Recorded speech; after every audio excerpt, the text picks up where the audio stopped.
Tenemos un invitado muy especial. Se trata de Joaquín Morales Solá, columnista político del diario La Nación de Buenos Aires y uno de los periodistas más influyentes de la Argentina. Gracias, Joaquín, por estar aquí. Gracias a ustedes por la invitación.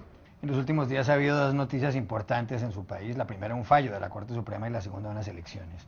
El fallo de la Corte Suprema se produjo el pasado martes 29 de octubre. Y según ese fallo, el grupo Clarín, el grupo de comunicaciones más importante de Argentina, cuyo buque insignia es el diario Clarín de Buenos Aires, deberá desprenderse de estaciones de televisión por pago en 134 ciudades de las más de 150 donde opera. El grupo Clarín ha sido crítico de la presidenta Cristina Fernández de Kirchner. ¿Le ganó la batalla a la presidenta a Clarín? El fallo sin duda le da el triunfo, la victoria a la presidenta Cristina Kirchner. En su resolución, pues tiene dos resoluciones la Corte Suprema de Justicia. La constitucionalidad, por un lado, de la ley, que eso tiene una enorme mayoría de votos de la Corte, 6-1, y después el desconocimiento de los derechos adquiridos, que eso sí ya es un fallo mucho más dividido, es 4-3, por un voto ganó nada más. ¿Qué significa que no va a tener derechos adquiridos Clarín? Que significa que se va a tener que desprender casi inmediatamente de las licencias, porque lo que proponían los que respetaban los derechos adquiridos era que Clarín tuviera sus licencias hasta el final del vencimiento de esas licencias, que son varios años más. Eso no ha sido rechazado por una mayoría ajustada de la Corte, pero ha sido rechazado. Las autoridades del Grupo Clarín dijeron que piensan acudir a instancias internacionales para ver si pueden hacer algo con respecto a este fallo, para el cual no existe ningún recurso en la Argentina. Posiblemente acuden a la Comisión Interamericana de los Derechos Humanos aquí en Washington.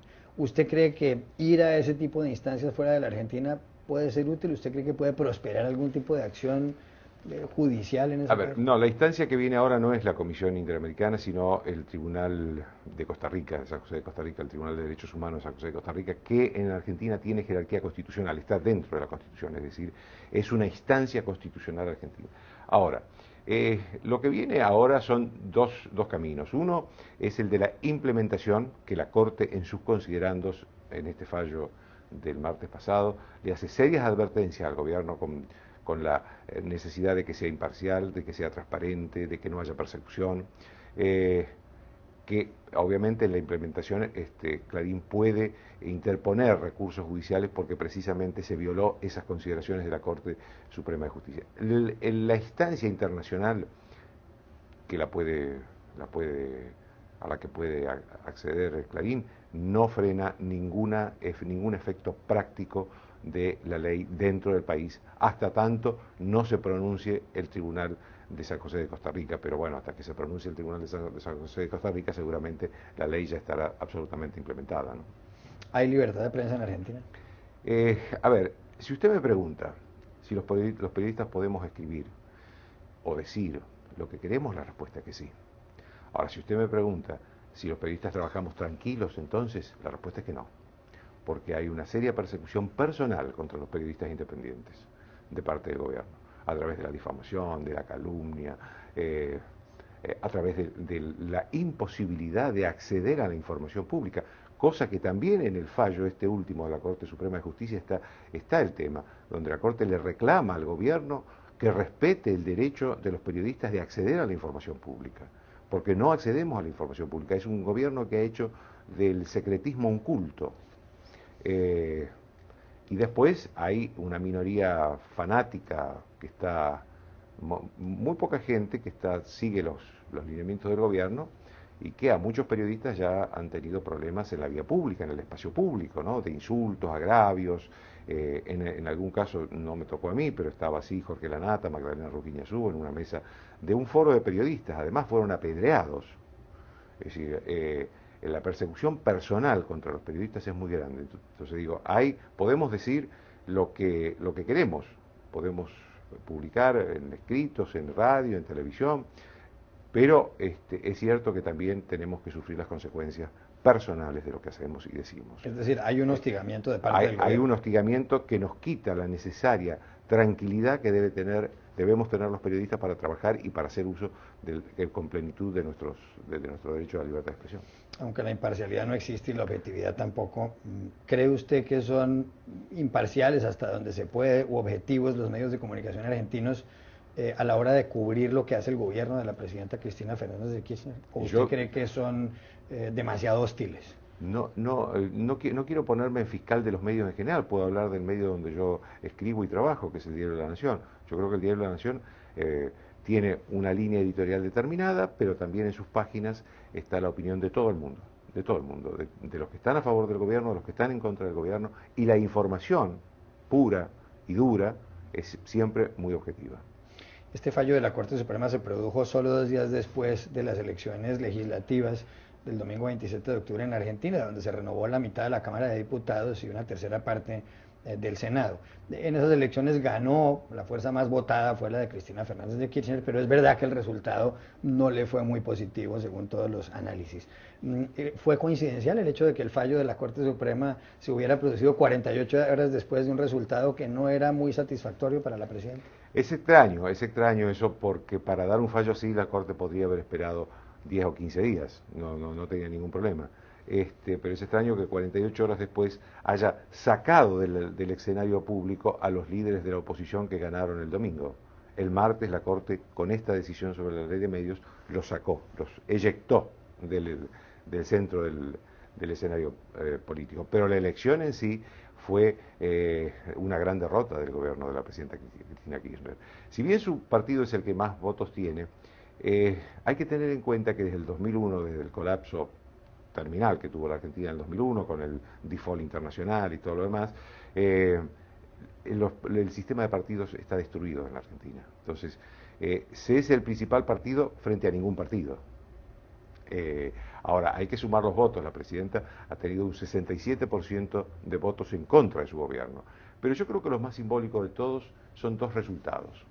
La provincia de Buenos Aires, que tiene el 38% del electorado nacional, casi el 40% del electorado nacional, el gobierno perdió por 12 puntos con respecto, el que triunfó, el candidato opositor, con respecto del oficialista que le seguía. Que fue Sergio Massa. Sergio Massa, con respecto de Martín Insaurralde, que era el candidato de la presidenta. 12 puntos le llevó.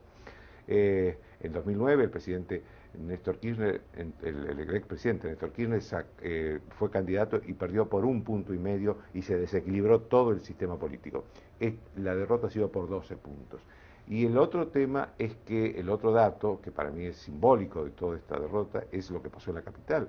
En la capital el gobierno de la presidenta Kirchner perdió los 2 senadores que ponía en juego. Se quedó sin ningún senador por el Distrito Federal, es decir, por la sede natural del presidente de la Nación.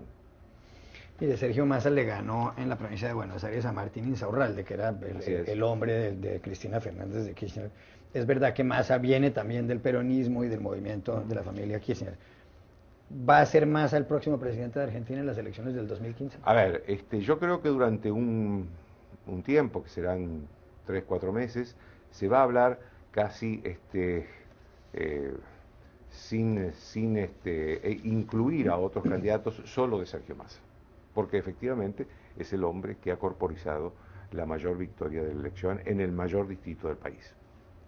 Ahora, creo que después de estos 3 o 4 meses, la próxima elección presidencial es recién dentro de 2 años, en 2015, pasados los próximos 3 o 4 meses, van a empezar a salir otros candidatos que están ya también surgidos de la elección del domingo pasado.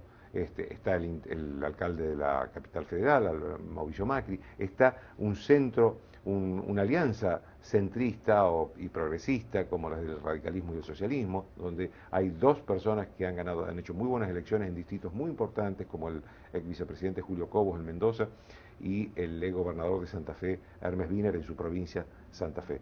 Es decir, esos también van a formar parte de la oferta opositora en algún momento. Claro que, como usted dice, en los próximos meses se va a hablar solamente de Sergio Massa como futuro presidente, pero creo que esa no va va a ser la verdad definitiva, aunque puede ser que Massa se termine siendo el próximo presidente, pero digo, hasta que lleguemos al 2015 vamos a hablar también de otros candidatos presidenciales. Estas elecciones legislativas dejaron claro que las mayorías en el Congreso las tiene el grupo de Cristina Fernández de Kirchner, pero no tiene mayorías calificadas como por ejemplo para hacer una reforma constitucional y permita que ella sea reelegida en el año 2015.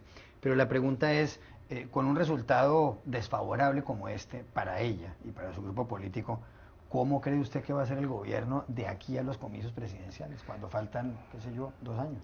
Faltan 2 años, si bien es cierto que Argentina no tiene elecciones cada 2 años, sino cada año y medio, porque ahora hay un sistema de primarias abiertas, internas abiertas y obligatorias para la sociedad, con lo cual dentro de un año y medio tenemos que estar votando en internas para los candidatos presidenciales. ¿Cómo van a ser estos 2 años? Yo creo que no van a ser muy distintos a los que hemos vivido en los 10 años de kirchnerismo. La presidenta nunca ha estado dispuesta a cambios. Podrá hacer algunos cambios cosméticos en el gabinete, pero no en sus políticas fundamentales.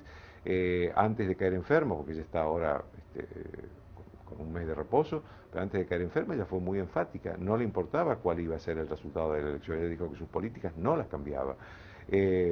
Por lo tanto, la Argentina tiene fundamentalmente no un problema político, sino también un problema económico. No solo un problema político, también un problema económico. Tiene una inflación alta, tiene prohibiciones para acceder al dólar, tiene prohibiciones para las importaciones. Es decir, todo esto lleva a prever a todos los economistas privados que el año próximo va a ser un año de estancamiento con inflación. Y la presidenta, yo no veo que hoy esté dispuesta a modificar ninguna de esas políticas fundamentales, aun cuando cambie el ministro de Economía, pero no va a cambiar la política.